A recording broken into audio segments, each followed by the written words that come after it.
Hi வணக்கம். இன்றைக்கி நம்ம சேனலில் சிக்கன் லாலிபாப் தாங்க செய்ய போகிறேன். வாங்க எப்படி செய்யலான்னு பார்க்கலாம். அதுக்கு முதல்ல நம்ம சிக்கன் நல்லா க்ளீன் பண்ணி எடுத்துக்கலாம். அதில் சின்ன சின்ன முடிங்க இதெல்லாம் இருக்கும், அதெல்லாம் நம்ம நல்லா க்ளீன் பண்ணிக்கலாம்.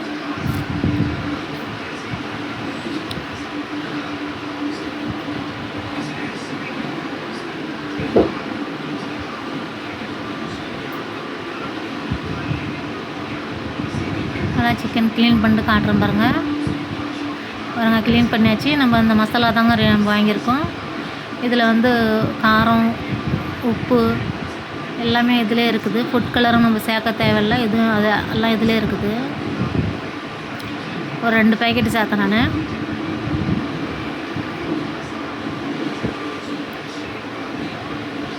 அதுக்கப்புறம் நம்ம மிளகாத்தூள், மஞ்சத்தூள், உப்பு சேர்த்துக்கலாங்க. அதில் காரம் கம்மியாக இருக்கும், அதனால் நம்ம காரம் வேணால் சேர்த்துக்கலாம்.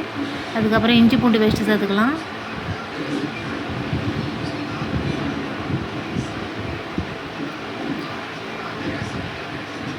சேர்த்துட்டு அதுக்கப்புறம் நம்ம எண்ணெய் சேர்த்துக்கலாம். ஏன்னா மசாலா நல்லா சிக்கனில் ஒட்டுறதுக்கோசரம் சேர்த்துட்டு எல்லாம் நல்லா மிக்ஸ் பண்ணிக்கலாம்.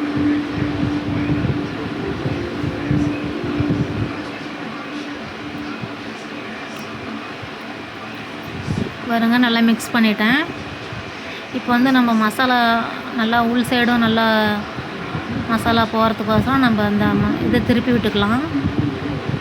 திருப்பி விட்டு அதுலேயும் மசாலாலாம் நல்லா தடவி விட்டுறலாம். பாருங்க, இது லாலிபாப் ஷேப்பில் நான் பண்ணுறேன்.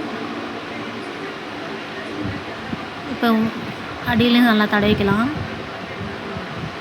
இதுமாரி எல்லாம் பண்ணிக்கலாம். பண்ணிவிட்டு காட்டுற பாருங்கள் எல்லாம் பண்ணி எடுத்துட்டேன். அதுக்கப்புறம் நம்ம எண்ணெய் காஞ்சிட்டோம், நம்ம எண்ணெயில் போட்டு எடுத்துடலாம். கொஞ்சம் கருவேப்பிலையும் சேர்த்துக்கலாம், நல்லா வாசனையாக இருக்கிறதுக்கோசரம். நல்லா வேக வச்சிடலாம். மேலே மொறுமொறுன்னு உள்ள ஜூஸியாகவும் நல்லா இருந்துச்சுங்க.